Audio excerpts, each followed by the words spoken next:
My fellow citizens, this broadcast tonight marks the beginning of the mobilization of the whole nation for a great undertaking to provide security for those of our citizens and their families who, through no fault of their own, face unemployment and privation during the coming winter. Its success depends upon the sympathetic and generous action of every man and woman in our country. No one with a spark of human sympathy can contemplate unmoved the possibilities of suffering that can crush many of our unfortunate fellow Americans if we shall fail them. This depression has deepened by events from abroad which are beyond the control of either of our citizens or our government. Although it is but a passing incident in our national life, we must meet the consequences in unemployment which arise from it with that completeness of effort and of courage and spirit for which citizenship in this nation always has and always must stand. As an important part of our plans for national unity of action in this emergency, I have created a great national organization under the leadership of Mr. Walter Gifford to cooperate with the governors, the state, and the local agencies, and with the many national organizations of business, of labor, and of welfare, with the churches and our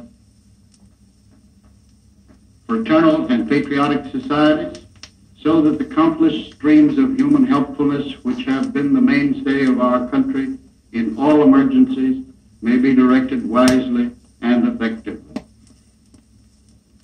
Over 1,000 towns and cities have been well organized and experienced unemployment relief committees, community chests, or other agencies for efficient administration of this relief.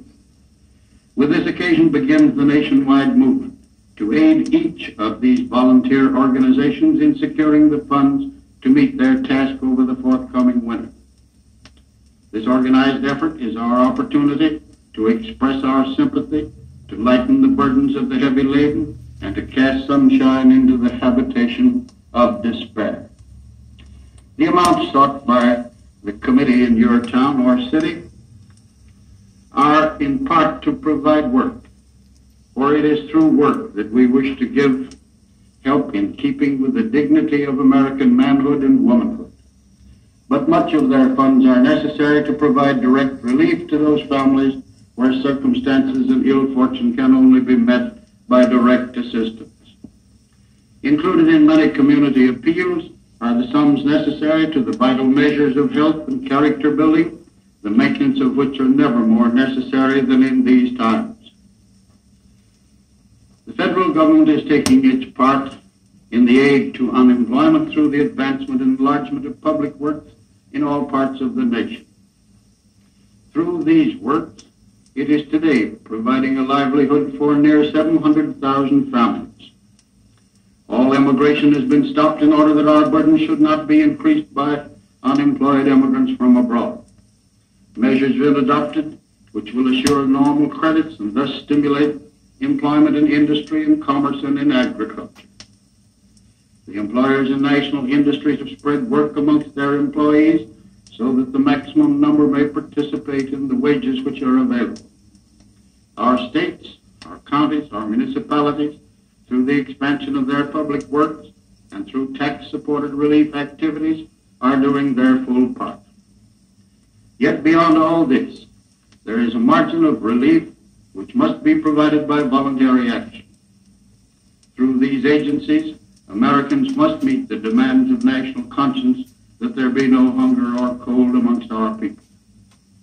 Similar organization and generous support were provided during the past winter in localities where it was necessary.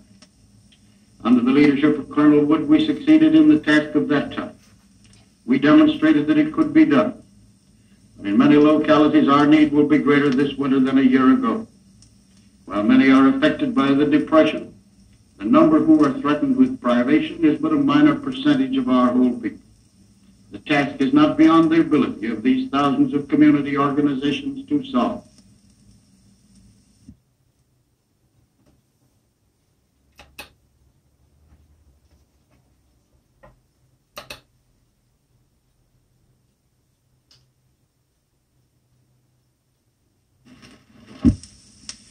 each local organization, from its experience last winter and summer, has formulated careful plans and made estimates completely to meet the need of that community.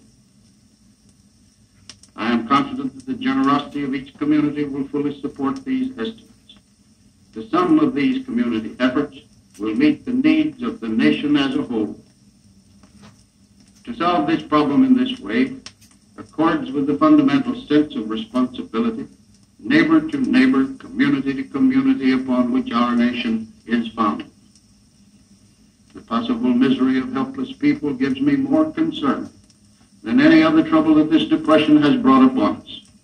It is with these convictions in mind that I have the responsibility of opening this nationwide appeal to citizens in each community that they provide the funds with which, community by community, this task shall be met.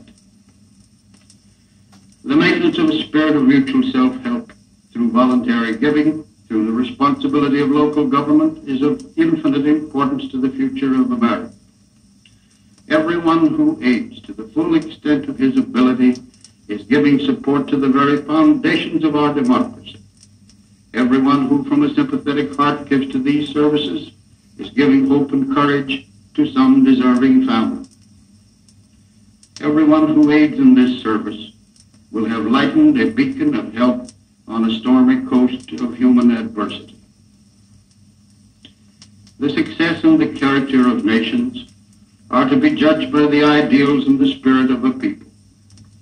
Time and again, the American people have demonstrated a spiritual quality, a capacity for unity of action, of generosity, a certainty of results in time of emergency that have made them great in the annals of the history of all nations.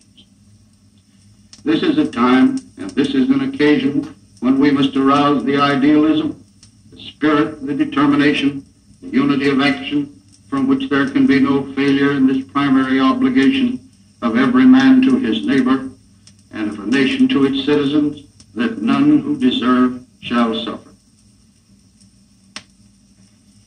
I would that I possessed the art of words to fix the real issue with which the troubled world is faced in the mind and heart of every American man and woman. Our country and the world are today involved in more than a financial crisis. We're faced with the primary question of human relations, which reaches to the very depths of organized society and to the very depths of human conscience. This civilization and this great complex which we call American life is builded and can alone survive upon the translation into individual action of that fundamental philosophy announced by the Savior 19 centuries ago. Part of our national suffering today is the failure to observe these primary yet inexorable laws of human relationship. Modern society cannot survive with the defense of Cain, "Am I my brother's keeper?" No governmental action, no economic doctrine, no economic plan or project can replace that God-imposed responsibility of the individual man and woman to their neighbor. That is a vital part of the very soul of a people. If we shall gain in this spirit from this painful time, we shall have created a greater and more glorious America. The trial of it is here now. It is the trial of the heart, the conscience of individual men and women. In a little over a month, we shall celebrate our time-honored festival of Thanksgiving. I appeal to the American people to make November 26th next the outstanding Thanksgiving Day in the history of the United States. That we may say on that day that America has again demonstrated her ideals, that we have each of us contributed our full part, that where each of our communities have given full assurance against hunger and cold amongst our people, that upon this Thanksgiving Day we have removed the fear of the forthcoming winter from the hearts of all who are suffering and in distress, that we are our brother's keeper. I am on my way to participate in the commemoration of the victory of Yorktown. It is a name which brings a glow of pride to every American. It recalls the final victory of our people after years of sacrifice and privation. This nation passed through the Valley Forge and came to Yorktown.